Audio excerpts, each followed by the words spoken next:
عزیز دوستوں، اسلامی بھائیوں، میری ماں اور بہنوں اور سوشل میڈیا پر بیان سننے والے احباب کرام، جیسا کہ آپ نے اعلان میں دیکھا ہوگا کہ آج کا ہمارا جو پہلا درس ہے وہ اسلامی عقیدے سے متعلق ہے۔ جو ہمارا عقیدہ ہے، اسلام کی اساس اور بنیاد ہے، اس چیز کے سلسلے میں ہم گفتگو کریں گے اور انشاءاللہ ہم کتابی شکل میں بھی آپ کو ہم دیں گے۔ اردو زبان میں نے کتابی شکل میں پرنٹ کیا ہے اور اس کا نمونہ ہم آپ کو دیں گے۔ اس میں وہ چیزیں درج ہیں، وہ چیزیں لکھی ہوئی ہیں جو ہر مسلمان کو معلوم ہونا چاہیے۔ گھر میں باپ کو، ماں کو، بھائی کو، بہن کو، گھر کے جتنے بھی لوگ ہیں، ہر آدمی کو یہ بات معلوم ہونی چاہیے، اتنی ضروری ہے۔ عقیدہ اسی پر اسلام کی عمارت ہے، ہمارے اعمال کا دار و مدار ہے۔ عقیدے میں خرابی ہے تو عمل قبول نہیں ہوگا، اس عمل کی کوئی حیثیت نہیں ہوتی ہے۔ اور عقیدے سے متعلق جو بنیادی چیز ہے وہ ساری چیزیں اس پمفلیٹ میں ہے۔ میں آپ کو انشاءاللہ پروگرام کے آخر میں اس پمفلیٹ کی شکل بتا دوں گا آپ کو۔ اس میں نے مختصر باتیں جو ہے جمع کی ہیں۔ مختصر میں جیسے توحید ہے، توحید کے الٹا شرک ہے۔ توحید اس کے الٹا کیا ہوتا ہے؟ شرک ہوتا ہے۔ اگر آدمی توحید میں خطا کرے تو کہاں جائے گا؟ شرک میں واقع ہو جائے گا۔ اور یہ بات اہل توحید ہی جانتے ہیں، توحید والے جانتے ہیں۔ جن کو توحید سے کچھ لینا دینا نہیں ہے وہ یہ بات نہ جاننا چاہتے ہیں، نہ ان کے سمجھ میں یہ بات آتی ہے۔ جیسے کہ میں نے آپ کو ذکر کیا، وہاں پر بورڈ میں لکھا ہوا توحید اور اس کے الٹا شرک ہے۔ توحید میں خطا کریں گے، شرک میں چلے جائیں گے، اور شرک میں واقع ہوں گے تو کوئی عمل قابل قبول نہیں ہوگا۔ تو اس میں توحید کا بیان ہوگا۔ اس کے بعد جو ہے کلمہ لا الہ الا اللہ محمد رسول اللہ، جو کلمہ کا دو جز ہے، لا الہ الا اللہ اور محمد رسول اللہ، ان دونوں جز کو ہم یہاں بیان کریں گے۔ پھر اس کے بعد توحید کی جو 3 قسمیں ہیں، میں یہاں پر بورڈ پہ لکھ دیا ہوں آپ کی آسانی کے لیے۔ توحید اسماء و صفات، توحید ربوبیت، توحید الوہیت، یا پہلے نمبر پہ آپ کر دیں توحید الوہیت، توحید ربوبیت، توحید اسماء و صفات۔ انشاءاللہ میں آپ کے ذہن میں بیٹھانے کی کوشش کروں گا۔ الفاظ کو اگر سمجھ لیتے ہیں، عربی لفظ کو، عربی الفاظ کو، اس کی معنی کو یہاں پر بیٹھا لیتے ہیں، اس کی تعریف، اس کا معنی، اس کا مفہوم آپ کے ذہن میں خود بخود آ جائے گا، اور انشاءاللہ میں آپ کو وہ چیزیں بتاؤں گا۔ تو توحید کی 3 قسموں کا بیان ہوگا۔ پھر اس کے بعد جو ہے شرک کے بارے میں بیان ہوگا، شرک اکبر، شرک اصغر، شرک خفی، یعنی سب سے بڑا شرک جس سے انسان ہمیشہ جہنم میں رہے گا، کبھی نہیں نکلے گا۔ کیا مسلمان کو جاننے کی ضرورت نہیں؟ یہ ایسا بڑا گناہ ہے کہ جس کے ارتکاب سے آدمی ہمیشہ کے لیے جہنم میں جاتا، وہ شرک اکبر ہے۔ پھر اس کے بعد شرک اصغر ہے، پھر اس کے بعد شرک خفی ہے۔ تو یہ 3 قسم کے شرکوں کو یہاں ہم جانیں گے۔ اور پھر اس کے بعد جو ہے اسلام کے ارکان ہیں، 5 اسلام کے ارکان، پھر ایمان کے ارکان ہیں، پھر اس کے بعد جو ہے مزید چیزیں نواقض اسلام سے متعلق، کن کن باتوں سے اسلام سے آدمی نکل جاتا ہے، وہ ساری چیزیں مختصر طور پہ یہاں پر ذکر کی گئی ہیں۔ میں اس کے بارے میں آپ کے سامنے بیان کرنے کی کوشش کر رہا ہوں، اور انشاءاللہ آپ توجہ سے، دھیان سے میری باتوں کو سننے کی کوشش کریں۔ پہلا باب شروع کر رہا ہوں، پہلا باب، پہلا چیپٹر، یہ ہے توحید سے متعلق۔ توحید کا معنی کیا ہے، توحید کا مفہوم کیا ہے، اس کا مطلب کیا ہے، اس کو ہمیں جاننا ہے۔ توحید کا ایک لفظی معنی ہوتا ہے ڈکشنری کے حساب سے، جس کو لغوی معنی کہتے ہیں، ڈکشنری کا معنی کہتے ہیں، اور ایک معنی ہوتا ہے شریعت کا، کہ شریعت نے ہمیں توحید کے بارے میں کیا بتایا۔ توحید جب ہم بولتے ہیں تو اسلام کے اندر اس کا کیا مفہوم ہوتا ہے، یہ 2 معنی۔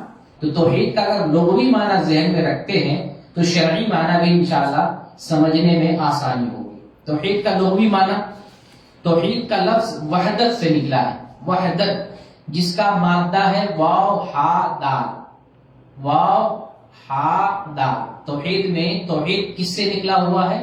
واو ہا دال. اسی سے واحد نکلتا ہے، اسی سے توحید بنا ہوا ہے، وحدت نکلا ہوا ہے. آپ واحد ذہن میں رکھیں. واحد کی مطلب ایک ہوتا ہے.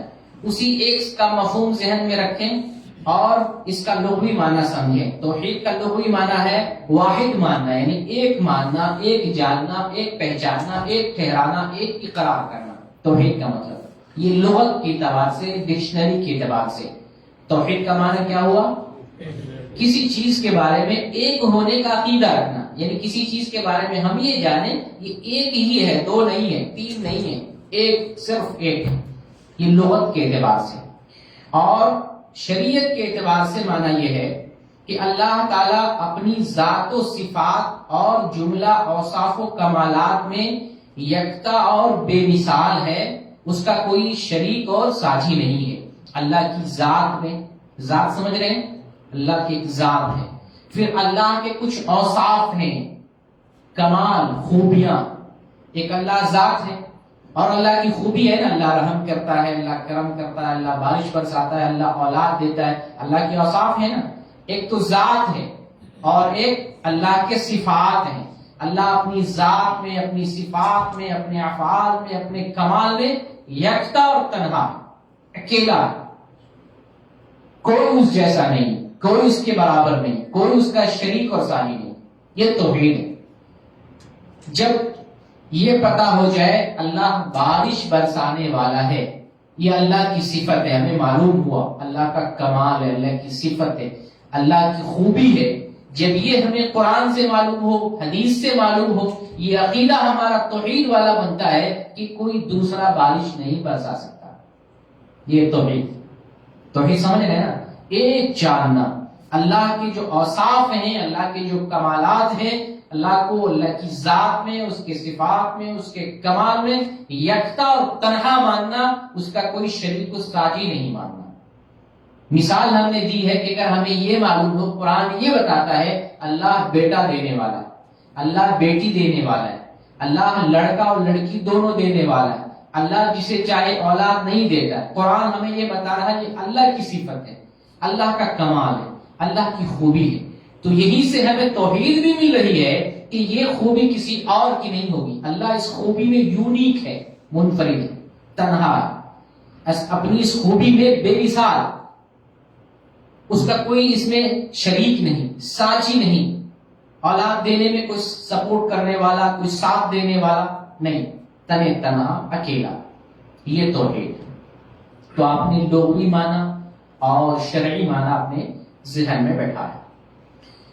اللہ تعالیٰ کا کوئی ہمسر نہیں. اللہ نے اس کی نفی کی ہے کہ اس کا کوئی ہمسر ہو، اس کا کوئی برابری کرنے والا، اس جیسا ہو. اللہ نے اس بات سے انکار کیا، میرا جیسا کوئی نہیں. قرآن کی آیت ہے سورہ اخلاص میں، شاید آپ نے بار بار پڑھا ہو. آج اس آیت کو پڑھ کر اور اس کا معنی ذہن میں بیٹھاتے. قرآن میں اللہ تعالیٰ نے فرمایا سورہ اخلاص میں آیت نمبر 4 میں وَلَمْ يَكُنْ لَهُ كُفُوًا أَحَدٌ. اس آیت کو آپ نے کئی بار پڑھا ہوگا. یہی آیت ہمیں کہتی ہے اللہ جیسا کوئی نہیں ہے. ابھی توحید کی ہم بات کر رہے ہیں. توحید سے متعلق جو آیات ہیں، جو احادیث ہیں، جو نصوص ہیں، ہمیں ان کو اچھے ڈھنگ سے سمجھنے کی ضرورت ہے تاکہ مرتے دم تک ہم توحید پر قائم رہیں. توحید میں کبھی بھی زندگی میں ذرہ برابر بھی لغزش، خطا، کمزوری، نقص اور عیب نہ پیدا ہو. اگر توحید میں عیب پیدا ہوگا، دیکھیں اس کا الٹا یہاں لکھا ہوگا. توحید کی الٹا کیا ہے؟ شرک ہے. توحید میں خطا کریں گے، شرک میں واقع ہو جائیں گے. تو اللہ نے بتا دیا اس کے جیسا، اس کے ہمسر، اس کے برابر کوئی نہیں. اور اللہ تعالیٰ کی ربوبیت میں بھی کوئی شریک نہیں ہے. یہ بھی اللہ رب العالمین قرآن میں ذکر کر رہا ہے سورہ رعد میں آیت نمبر 16. سورہ رعد آیت نمبر 16 میں اللہ تعالیٰ ذکر فرماتا ہے قُلْ مَنْ رَبُّ السَّمَاوَاتِ وَالْأَرْضِ قُلِ اللَّهُ. اے نبی آپ کہہ دیجئے زمین اور آسمان کا رب کون ہے؟ اللہ.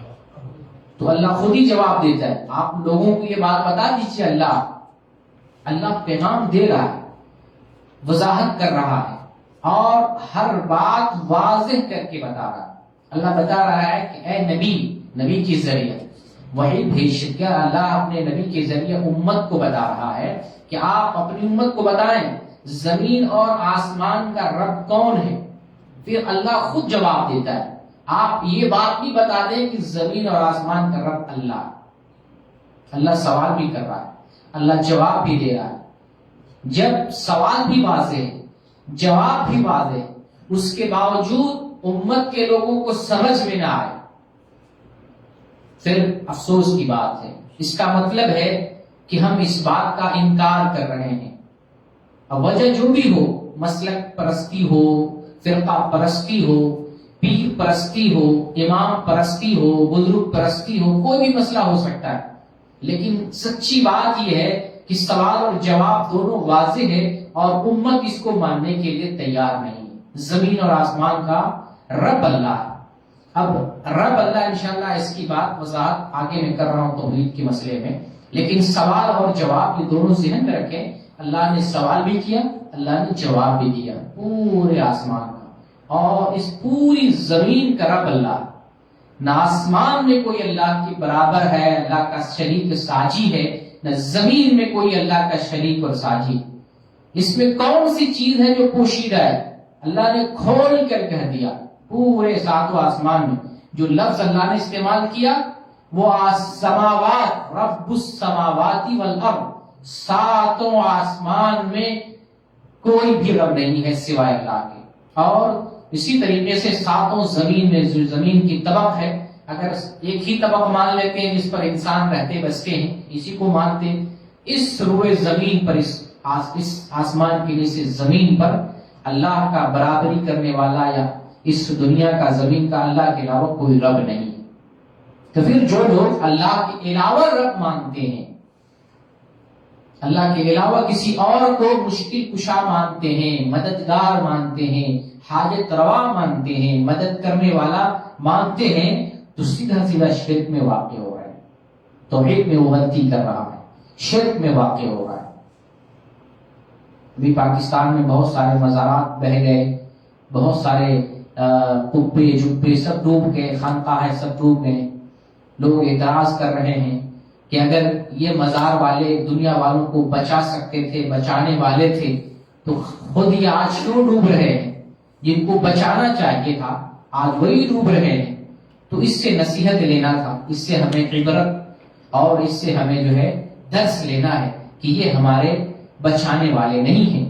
جو دنیا سے چلے گئے ان کا معاملہ برزخ کا معاملہ ہے، آخرت کا معاملہ ہے، وہ اللہ کے حوالے ہو گئے۔ دنیا کے معاملے میں وفات پائے لوگ ہماری مدد نہیں کر سکتے، سیدھا سا۔ اور دنیا میں جو زندہ ہیں ان کے لیے بھی اللہ نے کہا کہ زمینوں میں اور آسمان میں اللہ کے علاوہ کوئی رب نہیں ہے۔ رب حاکم، عربی میں ایک لفظ آتا ہے رب الاسرہ، چونکہ آپ سعودی عرب میں ہیں تو سمجھنے میں آسانی ہوگی۔ جو گھر کا ذمہ دار ہوتا ہے، چاہے باپ ہو یا گھر کا جو گارجن ہوتا ہے، سرپرست، اس کو عربی میں رب الاسرہ کہتے ہیں، فیملی کا رب، فیملی کی تربیت کرنے والا۔ تو جو فیملی کا ذمہ دار ہوتا ہے وہ گھر کی ساری ذمہ داریوں کو نبھاتا ہے، سارا مینٹیننس کرتا ہے۔ بچہ بیمار ہوا، غذا دینا ہے، دوا دینا ہے، اس کو کھلانا ہے، اس کو اسکول لے جانا ہے، اس کو سلانا ہے، اس کو کپڑے کی ضرورت ہے، اس کو مکان کی ضرورت ہے۔ گھر کی جو بھی ذمہ داری ہوتی ہے پورا کرنے والا گھر کا جو گارجن ہوتا ہے اس کا کام ہوتا ہے وہ پورا کرتا ہے۔ سیم اسی طریقے سے دنیا ہے، زمین اور آسمان جو نظام ہے، اس نظام کو چلانے اور سنبھالنے والا اکیلا اللہ، اس میں کوئی شریک و ساجی نہیں۔ جیسے گھر کا ذمہ دار گھر کی ساری ضرورتیں پورا کر رہا ہے، اسی طریقے سے اس دنیا کا ذمہ دار اللہ رب العالمین ہے۔ اس دنیا والے کو جس چیز کی ضرورت ہوتی ہے اللہ پورا کرنے والا ہے اور اکیلے پورا کرنے والا ہے۔ اس میں کوئی اللہ کا شریک اور ساجی نہیں ہے۔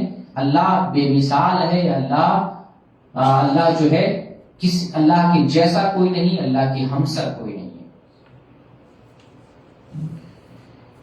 آگے اللہ یہ بھی کہہ رہا ہے اللہ کی عبادت میں بھی کوئی شریک نہیں ہے، عبادت میں بھی کوئی شریک نہیں ہے۔ اللہ سورہ محمد میں آیت نمبر 19 میں، انشاءاللہ میں آپ کو، چونکہ ہم ٹریننگ دیں گے آپ کو کس طریقے سے بولنا ہے، کس طریقے سے سمجھنا ہے، کس طریقے سے کوئی چیز ڈھونڈنی ہے۔ آج ٹیکنیکل زمانہ ہے اور زمانہ ترقی کر رہا ہے، اور بہت کم جو ہے محنت میں، بہت معمولی محنت کے ساتھ ہم جو ہے صحیح بات کو تلاش سکتے ہیں۔ تو انشاءاللہ وہ چیز بھی ہم گائیڈ کریں گے۔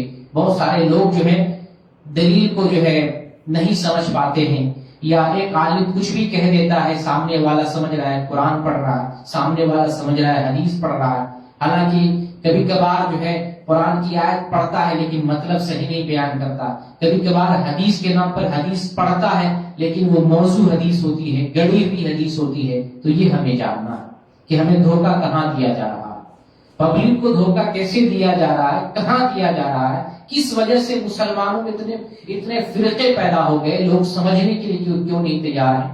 تو ہم تھوڑی سی محنت کر کے انشاءاللہ اس چیز کو سمجھنے کے قابل ہو سکیں گے۔ اللہ نے قرآن میں سورہ محمد میں آیت نمبر 19 میں ذکر کیا ہے، فَاعْلَمْ أَنَّهُ لَا إِلَهَ إِلَّا اللَّهُ، فَاعْلَمْ جان لو کہ سوائے اللہ کے عبادت کے لائق کوئی نہیں ہے۔ اللہ بتا رہا ہے اس بات کو جانو، اس بات کو سیکھو، اس بات کو سمجھ لو، عبادت کے لائق کوئی نہیں ہے، لیکن لوگ سمجھنے کے لیے تیار ہیں۔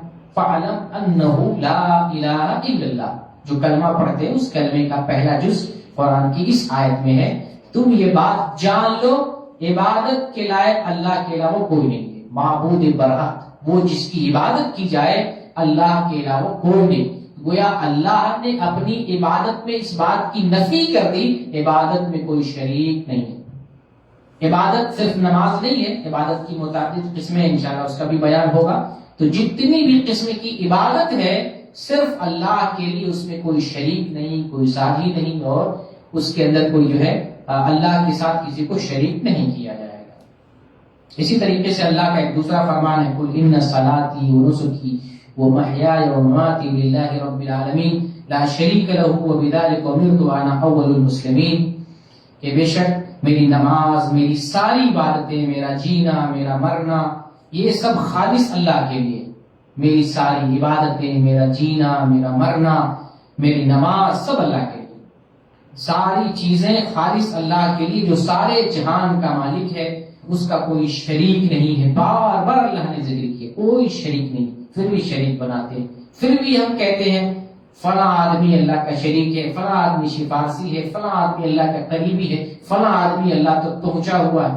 اللہ کا قریبی مقرب ہو سکتا ہے، اللہ کے نیک بندوں میں ہو سکتا ہے، لیکن کام بنانے والا نہیں ہو سکتا ہے۔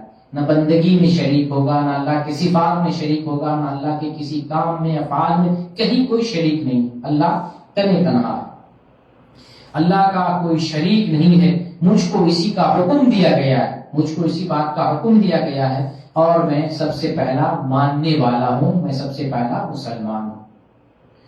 اب توحید کی قسمیں جانتے ہیں۔ توحید کی 3 قسمیں میں نے بورڈ میں لکھ رکھی ہیں، اور لفظ پہ دھیان دیں، لفظ پہ دھیان دیں، انشاءاللہ معنی سمجھ میں آئے گا۔ پہلی قسم میں نے ذکر کیا ہے توحید اسماء و صفات، پہلی قسم۔ دوسری قسم ہے توحید ربوبیت، اور تیسری قسم ہے توحید الوہیت۔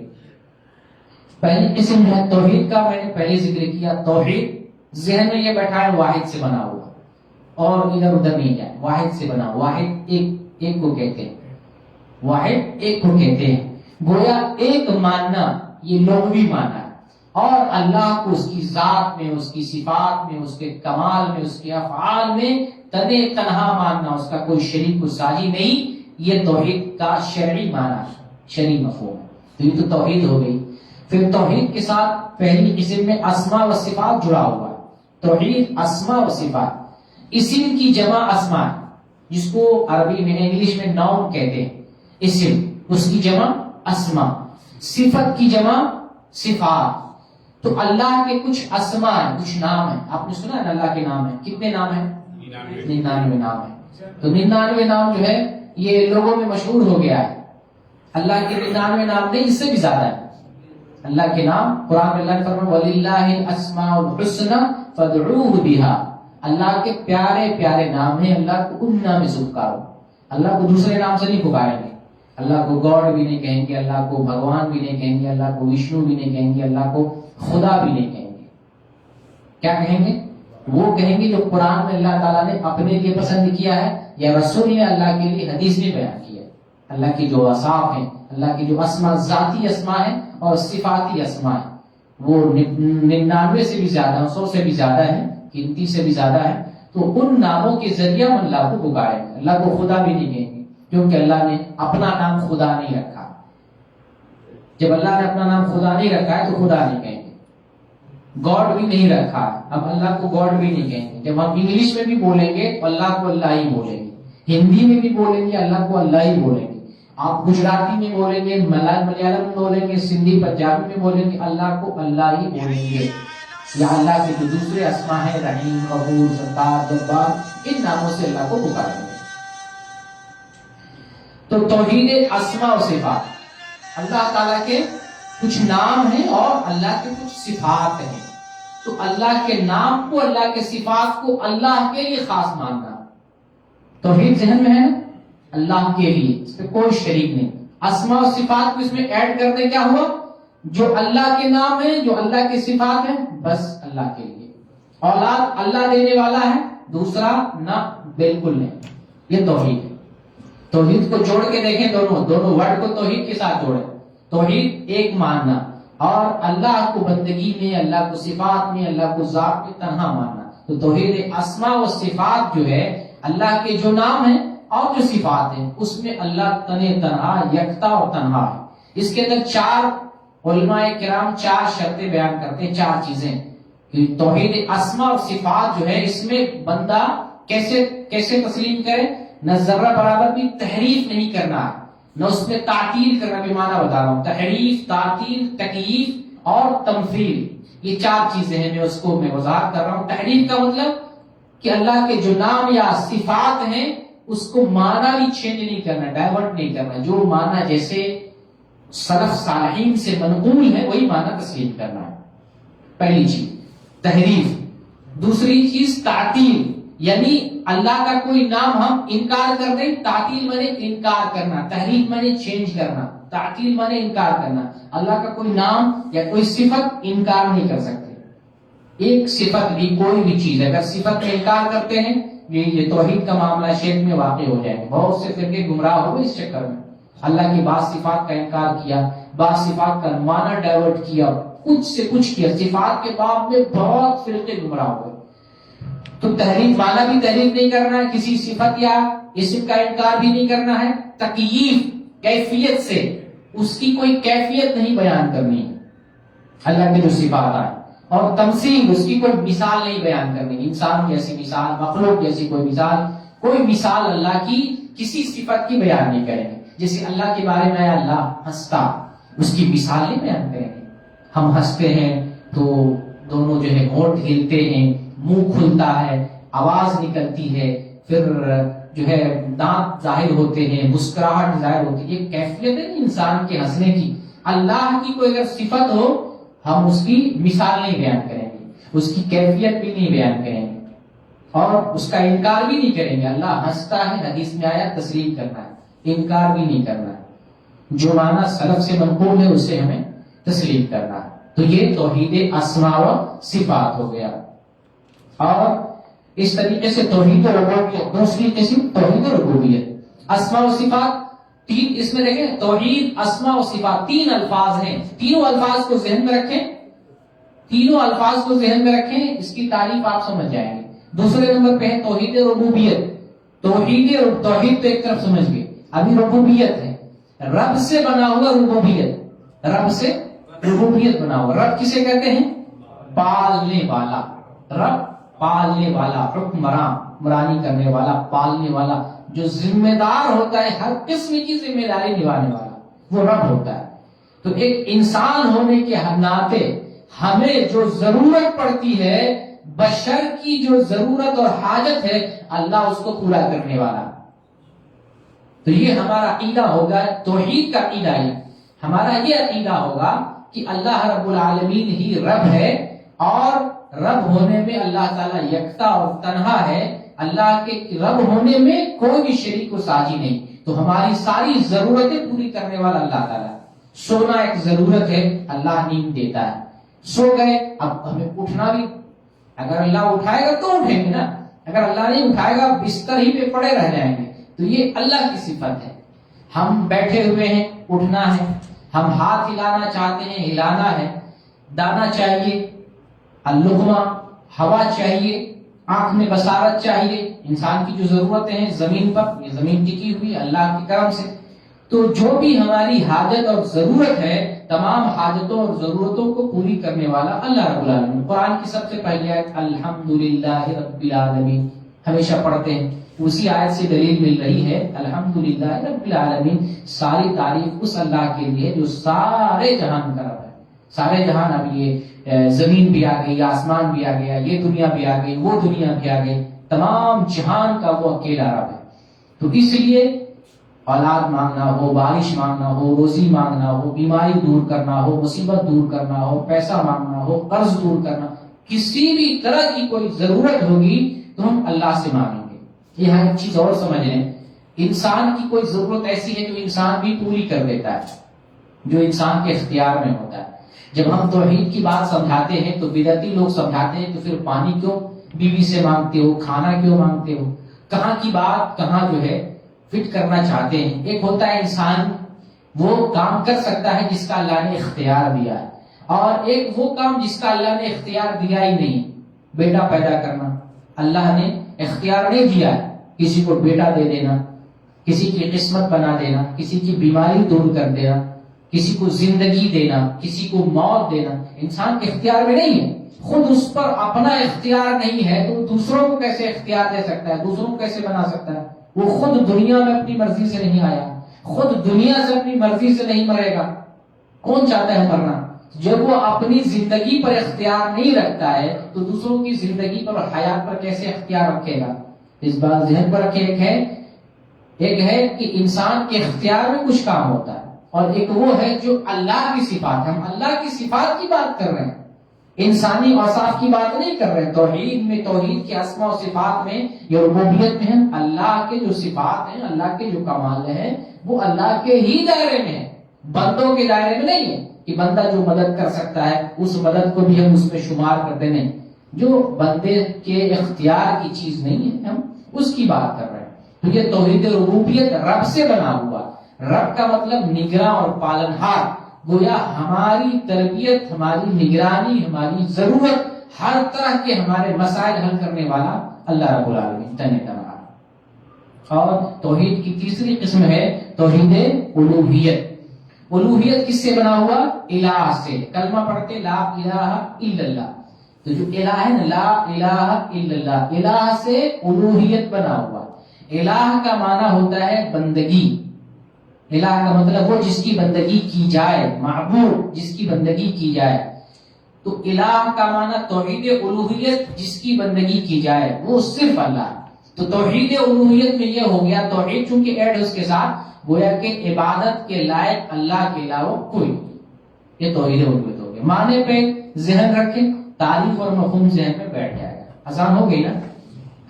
تو یہ توحید کی 3 قسمیں تھی، میں نے ان 3 قسموں کو بیان کیا. انشاءاللہ اگر موقع ملا اگلے ہفتے بھی اگر ضرورت پڑی تو اس کی ہم وضاحت کریں، جس میں بہت ساری چیزیں ہیں. شرک کے بارے میں، شرک اکبر، اصغر، شرک خفی، اور پھر اس کے بعد جو ہے اسلام کے ارکان، ایمان کے ارکان، پھر جو ہے دین کی جو ہے بیسک 3 چیزیں جو ہے جاننا، پھر اسلام سے کون کون سی چیزیں باہر نکالتی ہیں ان چیزوں کو جاننا. اللہ سے دعا کرتے ہیں بار اللہ ہمیں توحید کو زندگی بھر عمل میں لانے کی توفیق دے. جو مسلمان توحید کو نہیں سمجھ رہے ہیں ان کو بھی سمجھنے کی توفیق دے. اللہ مسلمانوں کو شرک سے بچائے، اور جو لوگ اسلام کے دشمن ہیں، اسلام کو نقصان پہنچا رہے ہیں، اللہ ان کے دل میں رحم مسلمانوں کے تعلق سے پیدا فرما. اللہ ہمیں پھر سے غلبہ اور ہمیں پھر سے شان و شوکت اور قوت نصیب فرما. آمین. وآخر دعوانا الحمدللہ رب العالمین. شیخ صاحب